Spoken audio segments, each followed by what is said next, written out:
Hi friends, welcome back to our channel. ఈరోజు మన కిచెన్లో చాలా టేస్టీగా హెల్తీగా ఉండే గోధుమ రవ్వతో మినపగుళ్ళు వేసుకొని క్రిస్పీగా దోశను ఎలా చేయాలో చూపించబోతున్నానండి. ఎప్పుడు మనం బియ్యం వేసి చేస్తాం కాబట్టి అలా చేయకుండా హెల్తీగా ఇలా బియ్యం లేకుండా చేసుకోవచ్చండి. రుచి అయితే చాలా చాలా బాగుంటుందండి. బరువు తగ్గాలనుకున్న వాళ్ళకి, లేదంటే డయాబెటీస్ ఉన్న వాళ్ళకు ఇలా హెల్తీగా చేసుకొని కమ్మగా తినచ్చండి. చాలా టేస్టీగా ఉంటాయండి. ఇలా చేసి పెడితే 1కి 4 తింటారండి. పిల్లలు పెద్దలు కూడా మార్నింగ్ బ్రేక్ఫాస్ట్లోకి లేదంటే నైట్ కూడా చేసుకోవచ్చు. మరి ఆలస్యం చేయకుండా గోధుమ రవ్వతో దోశలు ఎలా చేయాలో చూద్దాం రండి. ముందుగా ఇక్కడ నేను మిక్సింగ్ బౌల్ తీసుకొని దాంట్లో 1 కప్పు మినపగుళ్ళు లేదంటే పద్ద మినపప్పు అయినా తీసుకోవచ్చు. 1/2 టీ స్పూన్ మెంతులు వేసుకోవాలండి. కొలతలు మీరు గిన్నె, గ్లాసు దేంతో అయినా తీసుకోవచ్చండి. ఇప్పుడు వాటర్ వేసుకొని శుభ్రంగా ఒక 2-3 సార్లు బాగా వాష్ చేసుకోవాలి. ఇలా వాష్ చేసుకున్న తర్వాత ఆ వాటర్ తీసేసి మళ్ళీ దాంట్లో తిరిగి వాటర్ పోసుకొని పక్కకు పెట్టుకోవాలండి.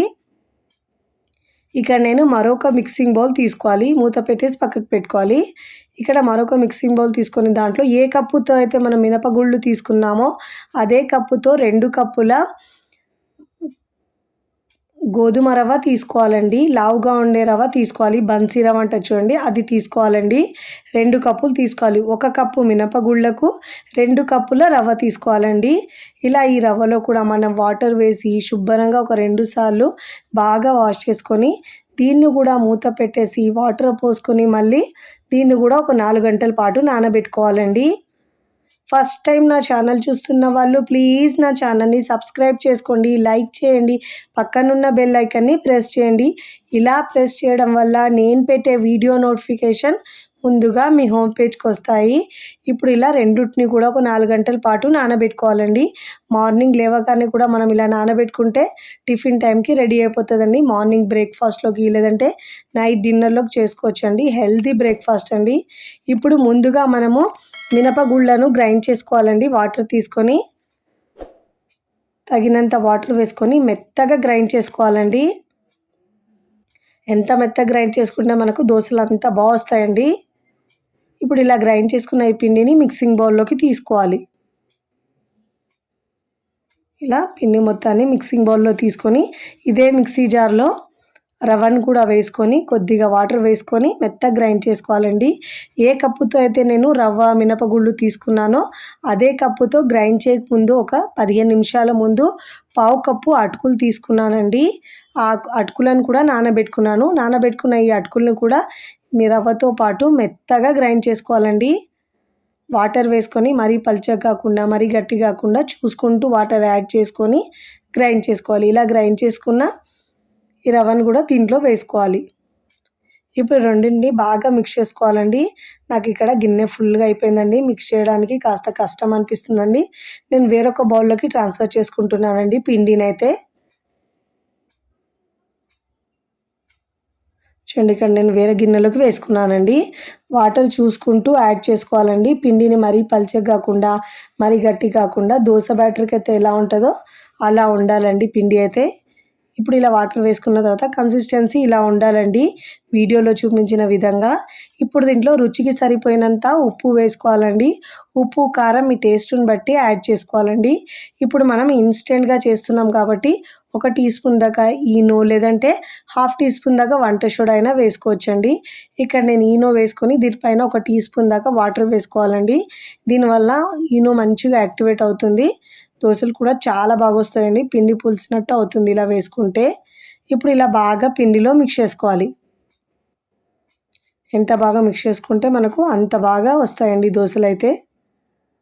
చాలా టేస్టీగా ఉంటుందండి. బరువు తగ్గాలనుకున్న వాళ్ళకైతే వారంలో ఒక 2 సార్లు చేసుకున్న తిన్నా కానీ హెల్త్కి చాలా మంచిదండి. చూడండి, కన్సిస్టెన్సీ ఇలా ఉండాలి వీడియోలో చూపించిన విధంగా. ఇప్పుడు దోశలకు మంచి కలర్ రావడానికి 1 టీ స్పూన్ దాకా పంచదార వేసుకోవాలండి. షుగర్ వేసుకుంటే తీపిదనం ఏం కనిపించదండి. దోశలకు మంచి కలర్ వస్తుంది. హోటల్ వాళ్ళు ఇలా దోశలో మనకు షుగర్ వేసుకుంటారు కాబట్టి మంచి కలర్ వస్తుందండి. ఇప్పుడు ఇలా బాగా మిక్స్ చేసుకొని స్టవ్ మీద ప్యాన్ పెట్టుకొని పెనం పెట్టుకున్న తర్వాత వాటర్ చిలకరించి ముందుగా బాగా వేడి చేసుకొని దానిపైన వాటర్ చిలకరించి టిష్యూ పేపర్ లేదంటే క్లాత్తో తుడుచుకోవాలి. ఇలా తుడుచుకున్న తర్వాత మనం స్టవ్ని సిమ్లో ఉంచుకొని ఇలా 2 గరిటెల పిండి వేసుకొని వీలైనంత వరకు పల్చగా స్ప్రెడ్ చేసుకోవాలండి. ఎంత కావాలంటే మీకు అంత పల్చగా చేసుకోవచ్చు, లేదంటే స్పాంజీ లాంటి దోసలైనా వేసుకోవచ్చండి. ఇలా పైన తడి ఆరిన తర్వాత ఒక 1/2 టీ స్పూన్ దాకా ఆయిల్ వేసుకోవాలి. ఇలా ఆయిల్ వేసుకున్న తర్వాత అన్ని వైపులో తిప్పుతూ మంచి కలర్ వచ్చే వరకు కాల్చుకోవాలండి. ఇలా మంచి కలర్ వచ్చిన తర్వాత ఇప్పుడు ఇలా చూడండి ఎంత క్రిస్పీగా వచ్చిందో. ఇప్పుడు ఫోల్డ్ చేసుకొని ప్లేట్లోకి తీసుకోవాలి. ఇదే విధంగా 1 బై 1 దోసలు అన్ని పిండితో వేసుకొని ప్లేట్లోకి తీసుకోవాలండి. చూడండి ఇలాంటి కలర్ వచ్చే వరకు దోసల్ని కాల్చుకోవాలి. ప్రతిసారి మనం దోస వేసినప్పుడు వాటర్ చిలకరించిన తర్వాతనే టిష్యూ పేపర్తో క్లాత్తో తుడుచుకున్న తర్వాతనే దోస వేసుకోవాలండి. అప్పుడే మనకు దోసలు చాలా బాగా వస్తాయి. నేను దీనిపైన ఆనియన్ వేసుకుంటున్నానండి. ఆనియన్ దోస వేసుకోవచ్చు, మసాలా దోస వేసుకోవచ్చు, మీకు నచ్చిన దోసలు వేసుకోవచ్చండి. ఇలా మంచి కలర్ వచ్చిన తర్వాత ఇప్పుడు నేను ఇక్కడ వేసుకున్న తర్వాత సర్వింగ్ ప్లేట్లోకి సర్వ్ చేస్తున్నానండి.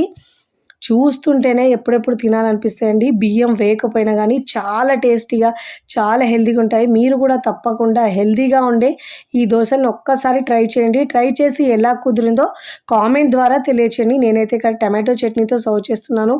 భలే రుచిగా ఉండండి. పిల్లలు పెద్దలు కూడా చాలా ఇష్టంగా తింటారు. మళ్ళీ మళ్ళీ కావాలంటారండి. అంత టేస్టీగా ఉంటాయి ఈ హెల్తీ దోశలు అయితే. కాంబినేషన్ అయితే సూపర్ అండి. ఇక్కడ మీకు తుంచి కూడా చూపిస్తాను చూడండి ఎంత క్రిస్పీగా వచ్చినాయో. చాలా బాగుంటాయండి, మంచి టేస్టీగా ఉంటాయి. వీడియో నచ్చితే లైక్ చేయండి, ఫ్రెండ్స్ ఫ్యామిలీకి షేర్ చేయండి. మరికొన్ని టేస్టీ సింపుల్ క్విక్ రెసిపీస్ కోసం టీ కిచెన్ని సబ్స్క్రైబ్ చేసుకోండి. కమెంట్ చేయడం అస్సలు మరవకండి. Thanks for watching.